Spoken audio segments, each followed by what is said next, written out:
Ассаламағалейкум, әлеуметтік желі қолданушылар.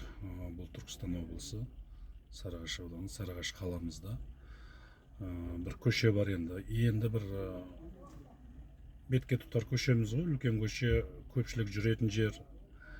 Мира деген көшеміз бар. Осы көшені жоғарыдағы отырған, өзіміздің облыстағы отырғандар келгенде көреді ме екен, сол көшемен жүреді ме екен өзі. Ана көшені 40 жамау болды, 40 жамау.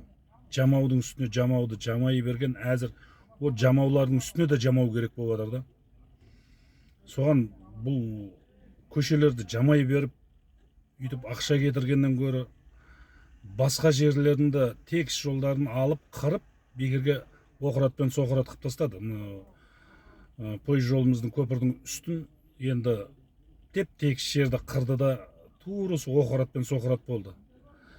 Енді бізге сондай нәрселерге құрта бермей, осы Мира көшемізді әдемілеп асфальт төсеп қойса, анерде машинамен жүрсең, ходовойың төгіліп қалады ғой, қанша жаңа машина болса да сақырлатып жібереді ана көшеше. Соған облыс әкімі, аудан әкімі сіздерден өтініш, бірінші орында со көшені істеңіздерші сіздер.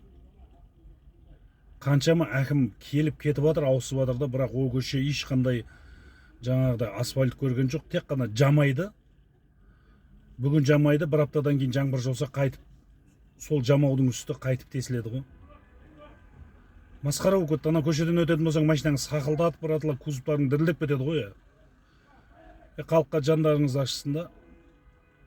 Халық өзі зорға күн көріп, жаңағыдай машинаға қол жеткізіп, зорға жүрген кезінде о машинаның, аға машинаның да ходовой төгіліп жатыр, кузов та шашылып жатыр ана жерден. Осындай жерлер жөндеңіздер, сіздерден өтініш.